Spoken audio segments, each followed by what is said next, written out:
ICC T20 world चॅम्पियनशिपमध्ये पुन्हा एकदा भारतीय टीमने भारताचा तिरंगा झेंडा हा फडकवलेला आहे।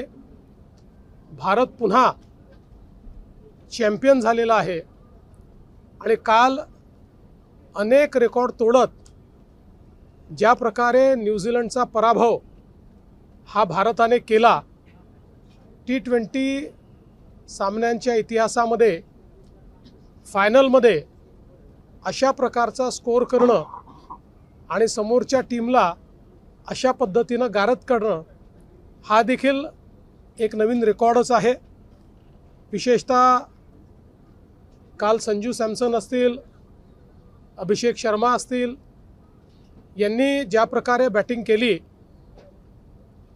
त्यामुळे एक अतिशय सॉलिड फाउंडेशन हे भारताला मिळालं आणि बॉलिंगमध्येही जसप्रीत बुमराह यांनी ज्या प्रकारे पूर्ण सिरीजमध्ये अतिशय इकॉनॉमीनी बॉलिंग केली आणि कालही त्यांनी ज्या प्रकारे न्यूझीलंडच्या टीमला गारद केलं ते विलक्षण अशा पद्धतीचं त्यांचं कार्य, त्यांची बॉलिंग आपल्याला पाहायला मिळाली।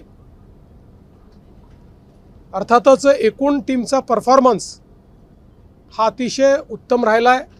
केवळ एक सामना आपण हारलो, बाकी कुठल्याच सामन्यात आपण त्या ठिकाणी पराजित झालो नाही। एक कन्व्हिन्सिंग विन आपल्या संघाने मिळवलेली आहे। त्यामुळे सूर्यकुमार यादव आणि संपूर्ण टीम या सर्वांचं मी अतिशय मनापासून अभिनंदन करतो आणि आपल्या मुंबईचे खेळाडू देखील या टीममध्ये उत्तम त्यांनी खेळ केला असल्यामुळे त्यांचंही, शिवम असेल, सूर्या असतील, अशा सगळ्यांचं मी अतिशय मनापासून अभिनंदन करतो।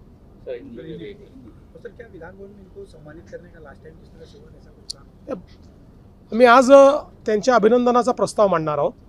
आज विधानसभा आणि विधान परिषद त्यांचं अभिनंदन करेल।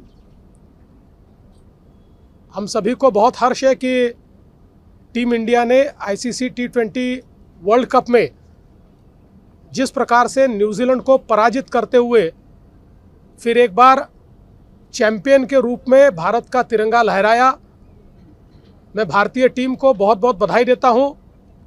हमारे कैप्टन सूर्यकुमार यादव और उनकी पूरी टीम जिन्होंने बहुत अच्छा प्रदर्शन किया, विशेष रूप से संजू सैमसन ने पिछले तीनों मैचों में जीत के लिए जो कंट्रीब्यूशन दिया। कल की मैच में अभिषेक शर्मा हो, जसप्रीत बुमराह हो, इन्होंने जिस प्रकार से बैटिंग और बॉलिंग की है, ये मैं ऐसा मानता हूं कि बहुत बड़ी ताकत भारत ने अपनी दिखाई है। और विशेष रूप से भारत अब पहली टीम बना है कि जिसने तीसरी बार ये ICC चैम्पियनशिप जीती है। अलग अलग प्रकार के रिकॉर्ड भारत ने तैयार किए हैं, इसलिए भारतीय टीम को मैं बहुत दिल से बधाई देना चाहता हूं।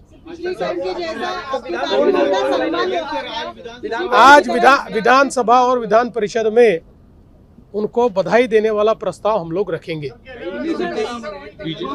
ठहरो, कह रहे हैं कि ट्रम्प जो मोदी जी जो है ट्रम्प के गुलाम है, मुकेश बहन को कैसे जवाब देंगे आप?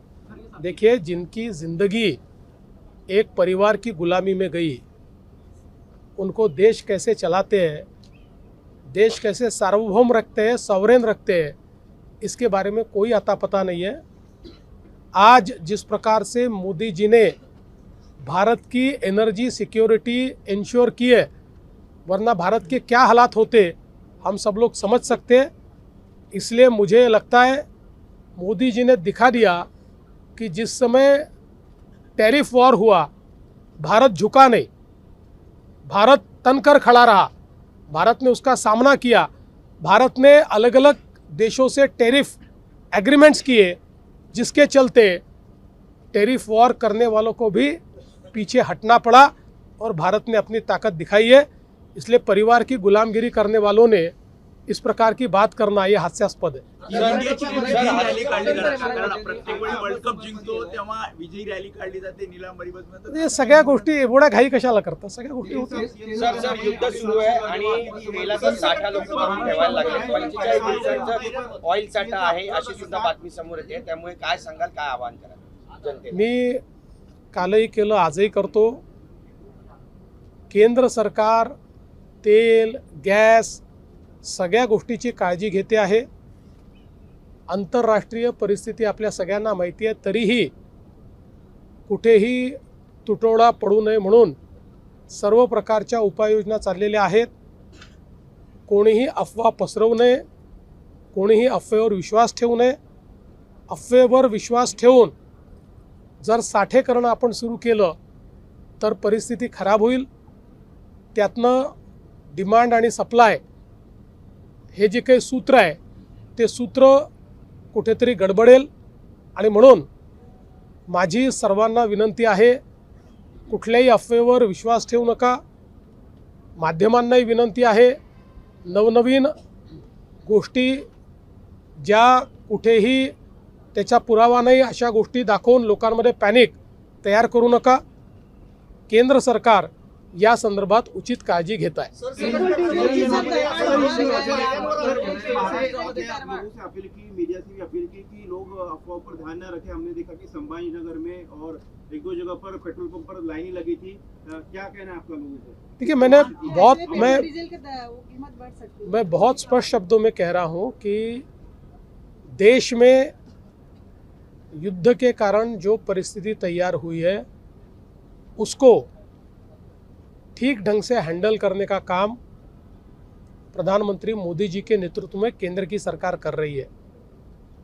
ऐसे समय मेरी लोगों को अपील है, कोई भी अफवाहों पर विश्वास न रखे। मैं मीडिया को भी कहना चाहूँगा कि कोई पैनिक क्रिएट हो इस प्रकार की न्यूज़ आप न दिखाएं।